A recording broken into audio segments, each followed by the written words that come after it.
સુપ્રસિદ્ધ યાત્રાધામ પાવાગઢ ખાતે 24 કરોડ નરવાણ મંત્ર અનુષ્ઠાન આહુતિ યજ્ઞ 76 દિવસમાં પૂર્ણ થયો। સુપ્રસિદ્ધ યાત્રાધામ ખાતે ચાલી રહેલ 24 કરોડ નરવાણ મંત્રની યજ્ઞમાં આહુતિ આજરોજ શ્રી કાલિકા માતાજી મંદિર ટ્રસ્ટ દ્વારા પૂર્ણ કરાઈ।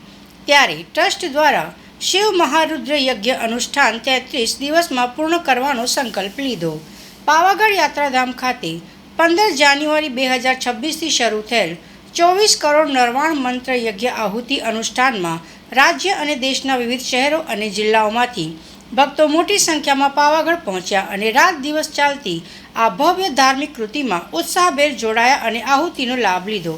ત્યારે આજે નરવાણ મંત્ર પર્ણાવતીમાં પાવાગઢ મંદિરના સંસ્થાના પ્રમુખ સુરેન્દ્રભાઈ પટેલ, સ્વામી પરમાનંદજી, પરમ પૂજ્ય રામશરણદાસજી મહારાજ, કાલિકા માતાજી મંદિર ટ્રસ્ટના ટ્રસ્ટી અશોકભાઈ પંડ્યા, વિનોદભાઈ વરિયા, વિજયભાઈ પટેલ, પરેશભાઈ પટેલ, મંદિરના મેનેજર વિક્રમભાઈ, પ્રતાપભાઈ દિગ્વિજય અને વિદ્વાન બ્રાહ્મણો દ્વારા 24 કરોડ નરવાણ મંત્રોની વિશેષ આહુતિ આપી અનુષ્ઠાનની આજરોજ પૂર્ણાહુતિ કરવામાં આવી અને ભક્તોને આ અનુષ્ઠાન લાભ લઈ ધન્યતા અનુભવવાની તક મળી।